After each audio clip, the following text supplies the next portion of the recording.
domination.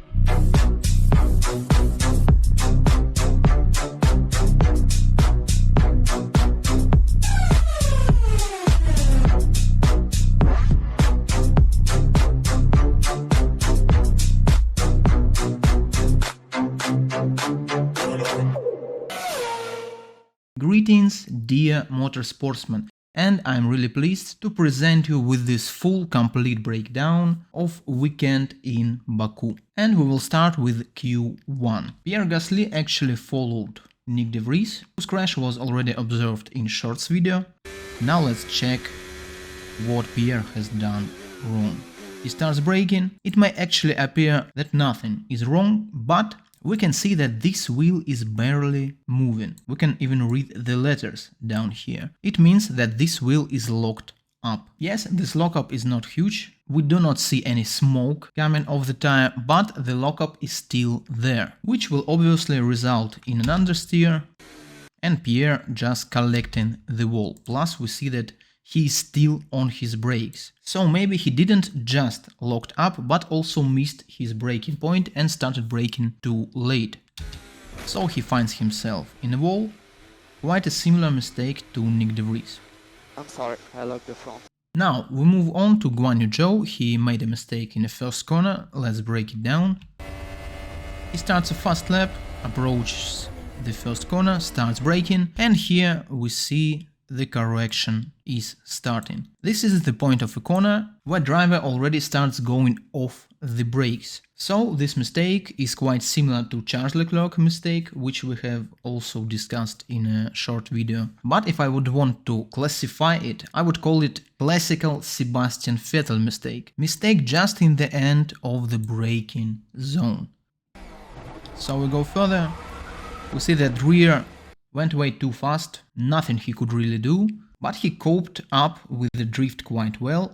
He was holding the brakes, so the car actually stopped quite fast and didn't hit the wall down here. Now we move on to my favorite part, lap comparison. And for this weekend I decided to pick up Max Verstappen and Charles Leclerc, their first attempts in Q3. Exact same lap times, but different cars and different approaches to driving, so let's break it down. You see them crossing the start-finish line, shots are synchronized, and as anticipated, Red Bull has a higher top speed. So they approach the first corner, we see Max starts braking earlier, here we can see Charles' braking point, but it is quite understandable due to the fact that Red Bull has a higher top speed and generally Max Verstappen is more an early braker. So let's go. We go further and we see completely different approaches. During the whole lap, Leclerc will just abuse this two pedals technique. If you do not know, it is his favorite technique. It works perfectly with Ferrari engine and I have already discussed all its traits, pros and cons in my first video dedicated to Charles Leclerc driving style. So he uses it here while Max Verstappen is just pressing one pedal at a time. We see a small correction by Charles, but already his exit speed is just stellar. I see that Ferrari still holds its ground in terms of the fastest exit of the corner, all due to their engine and their good aerodynamics. So Charles manages to keep his advantage all the way till the second corner, and surprisingly Max Verstappen even brakes later than Charles. They enter the corner and we see Max actually bringing more speed. Charles again uses two pedals and Charles being actually in front of Max. And I'm quite surprised to see this exact technique from Max Verstappen. The whole first sector consists of 19 degrees corners with long straights, so it is more rational to walk around corner exit, just like Charles does. But for some reasons Max will bring more speed into the corner, hurting his exits a little bit and braking late, which is quite unusual for him. But let's go forward.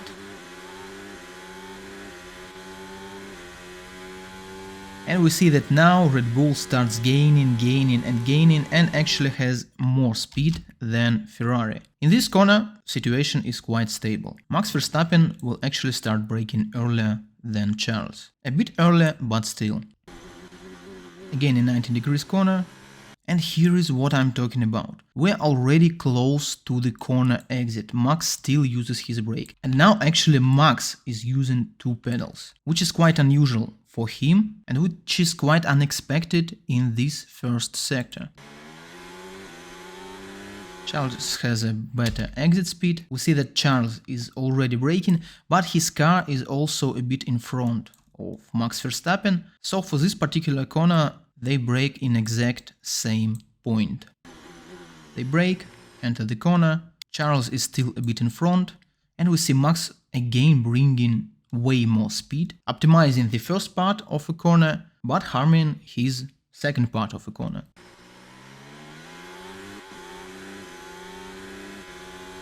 The end of the first sector, and we actually see Leclerc winning 0.07 of a second in this sector, and from now on it will be Max who will cover his deficit. Now we go forward, and here we would see some different approaches to this chicane. We see Max is still holding his brake from the initial braking. Charles is already pressing the throttle, but if we will try to draw Charles braking towards the second corner, it will be somewhere at around here, while Max's braking will be later. It will start later and it will finish later. So again, Max tries to maximize a speed throughout the chicane, not the exit speed. But it will actually work out for him. Right now cars are in exact same spots, same speeds. Charles will have a better exit due to the fact that his throttle is more opened, but Max's car is faster on straights, so it's like for like. And now again an unusual situation, Charles brakes earlier than Max, and it is quite a huge difference for this corner. They enter the Old Town section. Right here we again see them in completely same positions. And again Charles is braking earlier. They enter the narrowest part of the circuit, Castle section, and it's no wonder that right now Max is a little bit ahead. Already see the sun just flashing into his eyes. They go further. This section of medium speed and fast corners, one turn follows another turn, and actually Max Verstappen supposes that such sequences are his strongest. He calls them real racing parts, and he's actually right. He was the fastest driver on the second sector for the whole weekend, and we actually see him already gaining on Charles Leclerc in this section. And here one more key Max Verstappen feature. He will use each and every millimeter of the track. We see him being way wider towards the outside than Charles and just on the edge of breaking the rules. Perfect example of different approaches. And we actually have only two corners left. Here is the first corner, here Max is braking earlier, and the fact that Charles will brake later will actually bring him a lot, because we remember Max was winning and now Charles is ahead again. So they go in like toe to toe. Two pedals from Charles as usual.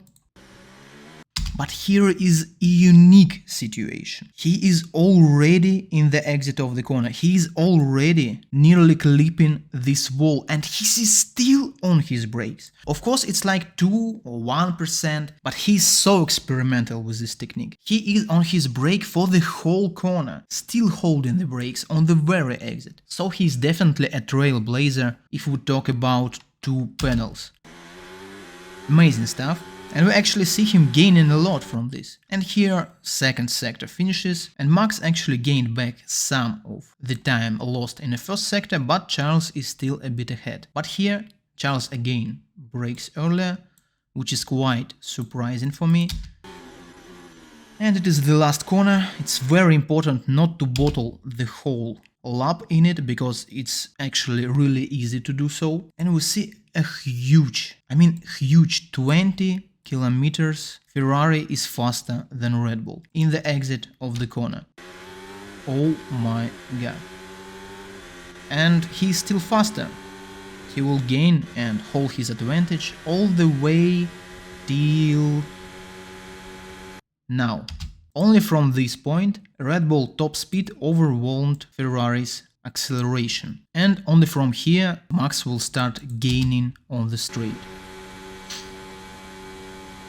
And nothing left to do for the drivers, just hold the throttle, straight wheel, and we see them actually crossing the line at the exact same moment with exact same times. Now we go towards Saturday and I wanna start with shootout to sprint shootout. What a perfect form of a weekend. Ever since that sprint weekend was introduced, I really enjoyed the format, but I still had some problems with it. The first and the main claim was that if sprint is a qualifying for the race, then the qualifying itself has lesser meaning and one lap pace has lesser meaning. And from this new format, this problem is completely solved. Moreover, sprint format had a problem with free practice 2 on Saturday morning, which was completely useless for teams. And now we have this new sprint shootout. It looks like, and it is, a second qualifying, and there are two things that I really liked about them. First one is we can actually see some hot laps on mediums, which is cool. The second thing is, due to the whole session being shortened, drivers simply do not box. They stay on track for the whole session, slamming hot laps one after another, and the sprint shootout actually looks like wet weather qualifying or qualifying with those changing conditions. So I suppose that right now the sprint weekend format should be settled like this.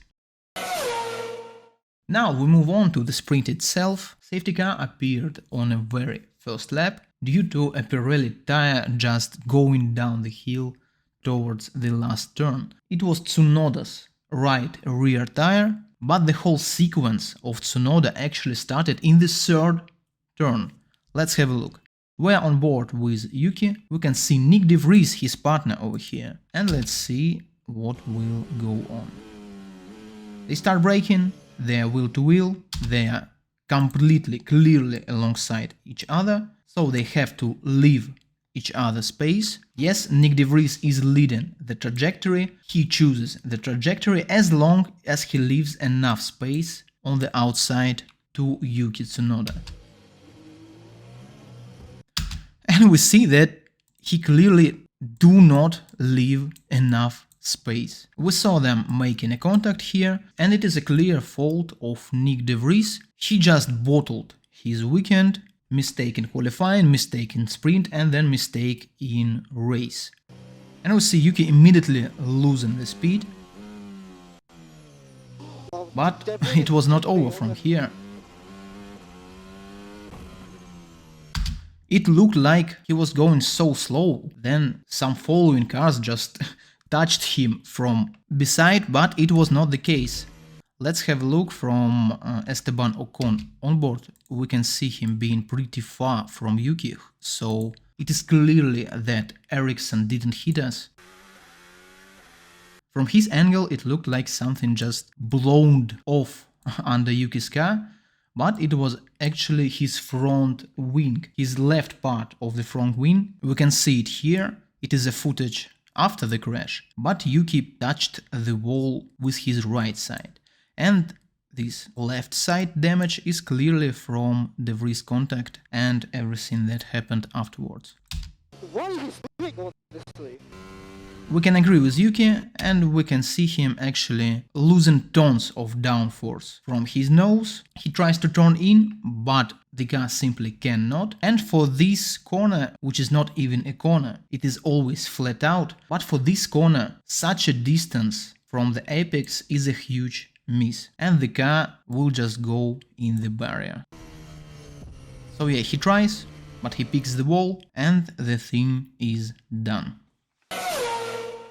Now you can actually see sprint results on your screen. Sergio Perez won the race. He managed to overtake Charles in the very beginning, which Max was not able to do, mainly due to the ongoing fight with George Russell, which we have already discussed in shorts. Lewis actually ended up losing position and the whole Saturday was quite bad for him, and Lance Stroll just finishes the point zone. So everything down here is not so relevant, but we still see, for example, Alex Albon being quite high and so on. Now, finally, the race itself, and the start was actually quite poor in terms of highlights and events, so we will be on board with two drivers who did something at least. Lance Stroll and George Russell. They start. Good launch from George actually, +1 position, +2 positions. And he already attacks Lance Stroll. And actually, it would be everything that Russell has accomplished in this, but +2 position is already nice. Now, an interesting situation with Lance Stroll. We see Fernando here being actually a bit held off by Lewis Hamilton, quite similar to what happened in Australia. And from one side, Alonso a bit hurt Lance's momentum. Lance could be a little bit faster here, but at the same time, Alonso's car just blocked this spot for Lando, and now Lance has an opportunity to be on the inside. He touched the apex, and we see a drag race between him and Lando Norris, and actually Stroll ends up winning this, so +1 position to Lance Stroll and +2 position for George Russell. Now, Red Bull's decision to pit Max Verstappen actually decided a winner of the race. But surprisingly, Max was pretty chill about it, only mentioned that they need to investigate why it happened. Did Red Bull actually have a chance to see the safety car coming? Obviously, we are not Red Bull, but we can make our own investigation. And let's start with finding the exact point where Max Verstappen was told to box. Box and pick confirm, Max. Box, pick confirm. The command to box was given at around turn 19. But now let's find the exact moment where Nick de Vries touched the wall. It is this moment, right here is Nick de Vries, he will stop. And we see actually Red Bulls being in the 14th corner in that moment. So already, if we know that the command was given here, it may be that the decision to box Max was made by strategist even earlier than this moment. But now, let's find the exact moment in a broadcast when Nick de Vries' car firstly appeared on the screens, and theoretically Red Bull crew may notice this. Here we can see the first time that Nick de Vries' car appeared on a screen, we can actually see that the wheel is off, and with really fast thinking, some genius actually may conclude that it will result in safety car. But if we zoom in, we would actually see that at this exact point, Red Bulls are already here. The command was given somewhere here, so it may be 2, 3, at maximum 4 seconds between these points. So the only person in Red Bull crew who could actually prevent this decision was Max's racing engineer, and I highly doubt that a screen with TV broadcast is the main screen he is looking at. So my final conclusion is Red Bull didn't have a chance to prevent Max Verstappen from pitting. And the fact is that between the command and the actual pit entry we also have like 2-3 seconds. Now race restart and quite an action happened there. First of all, Max Verstappen made his overtake on Charles Leclerc, trying to compensate for Red Bull's pit mistake. You see that in the first corner Charles was actually trying to attack on Perez, but he was left in a compromising position. We see Perez actually being safe down here, but Max is so close to Charles that Charles has to defend and compromise his line through the next corner. See Max having a later apex than Charles Leclerc, which means a better exit from turn 2, and if we pair it with Red Bull's top speed, it's just no chance for Charles Leclerc. But we can actually see that Charles is not trying so hard to defend here, and it is obvious. On the long runs, in terms of race pace, nobody can compare to Red Bull, and some extra defending down here would cost Charles time and actually may damage his race, because his main race was for third place against Fernando. Now, talking about Fernando himself, he made an overtake in quite an unusual spot. Let's have a look. So, the approach, turn 3, Sainz tried to defend a little bit, but it was not necessary, and here, overtakes in this corner are quite rare, and Fernando knows it, and he actually plans to use it. He plans to dive in, and we see Sainz is actually expecting it, and he goes semi-defensive because the ideal line right here, but he actually compromises himself. If he would go more defensive, there is a high probability that Fernando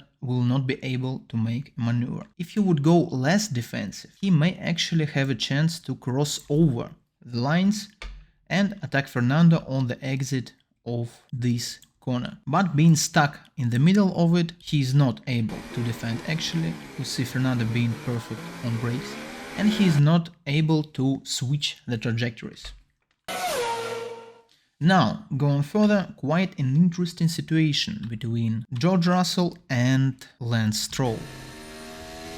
Just before the safety car actually. And some things to say about it. First of all, Lance Stroll was clearly backing up George Russell, because Alonso was also pitting, he was just in front of him, and in order to stick with his on-track position, he tried to back off George. We have seen such an action actually, and sometimes it was penalized. For example, Bahrain 2017, Lewis Hamilton was penalized for this exact maneuver. And if we talk about George Russell, he's being quite creative here. The thing is, pit lane officially starts from this lane. So, again, officially everything that comes before is a racetrack. It means that you can overtake there actually, and we saw Sebastian Vettel doing it in China 2016, overtaking two cars which were going slow in the pit entry, and it's quite a good job for Russell and a cheeky move from Lance Stroll. Now, we go further, quite an interesting fight between Kevin Magnussen and Guan Yu Zhou. They approach the first corner. Let's see what they do. Zhou defends, but goes to the racing line in the end, and here Magnussen clearly makes a mistake. We see him being too close to the inside, but I suppose that it was caused by Kevin Magnussen actually missing his braking point and braking too late, and he just has to straighten his trajectory towards the apex, because if he would not do so, he would be somewhere at around here. In this situation, Guan Yu Zhou may be not able to cross his trajectory, and the whole situation will end up in both cars just leaving the track. So Magnussen tries to minimize his losses. See him rotating his car just here, which results in an oversteer and no problems for Guan Yu Zhou to regain his position. Zhou is actually looking pretty solid this year. And now, right in the end of the GP, overtake in very unusual spot, but it was caused by Nico Hülkenberg just losing his tires towards the very end of the race. He was on these hards from the start, and we see a huge lockup, which results in his whole line in this corner being compromised. Ideal line is just here where Norris is, and the whole exit of Nico Hülkenberg will be slow as hell, and we see how fast Norris approaches him, and yeah, overtake is done here on this short straight.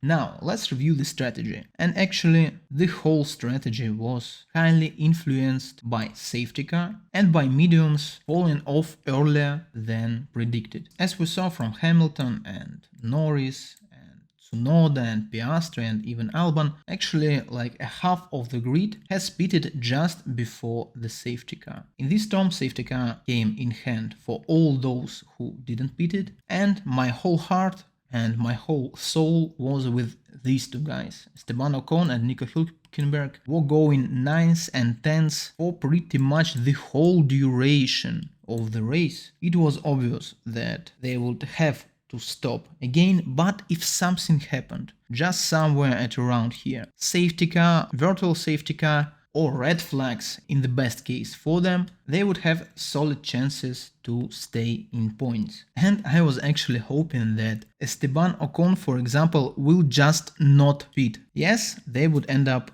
getting a penalty, but it would look hilarious. 51 lap without a pit stop, it would send a clear message to Pirelli that even bringing 3 softest compound resulted in a driver being able to cover the whole distance. And it would just be historical, I don't know. I suppose it might be really fun. But it didn't happen. Norris and Tsunoda took the places in the points. Lewis Hamilton was the only source of action in top 10 actually, making 4 positions after the restarts, 3 of them in 1 lap. And this is pretty much it for strategy review. Now let's move towards the tempo breakdown, and the main thing I wanted to mention is the difference between Leclerc and Sainz and the difference between Alonso and Stroll. If we will look on this chart provided by F1 Tempo, the best site in the internet, we would see that Stroll and Sainz, painted in white, were losing to their teammates throughout the whole race, which should be quite a shame for them. The difference was at around half a second per lap, which is actually quite a big difference. And for them it means that the car had half a second or more in it per lap, which they actually didn't use. And at the same time it's a compliment for Charles and Fernando. And now let's talk about the winner, the street fighter, as they call him, Sergio Perez. And actually his win was a product of luck. If not that pit stop, Max Verstappen would win the GP. Moreover, I do not really see that Sergio is faster than Max on street tracks. We could see pretty similar tempo actually throughout the whole race. The thing is, street circuits are circuits where Sergio is not slower than Max Verstappen, and with a bit of luck he actually has chances to win. But I'm not trying to disrespect Sergio, actually. He did a perfect weekend, win in a sprint race, win in a main race. But I guess the main achievement for him, psychological gains, this ego boost that he'll definitely get, because at least for now he knows that he can go toe to toe in terms of racing tempo with Max Verstappen. Situation that really rarely occurs, but for these first 4 races now we can see actually tempo not being as slow in races as he was in previous years. 51 lap, no real mistakes, 40 laps under pressure from Max Verstappen, and he managed to defend his victory. Bravo, Checo, a deserved win. So, dear motorsportsmen, this is it. Thank you very much for your view. Please leave a like, subscribe if you want to support this channel. Also, if you agree, if you disagree, leave a comment, we can discuss some particular stuff. Everything that went uncovered in this video is covered in shorts video, so you can check them. Also, you can check my previous long videos, they are quite nice. Set and go. I wanna be the greatest. Everybody on the fake shit. I look around and feel like everybody is the fakest. I make this every day and I'm impatient, hoping one day I blow up from the basement. Statement, the top is so vacant. I don't hear shit that I think is amazing. Waiting for my day when I'm playing sold out shows for 1,000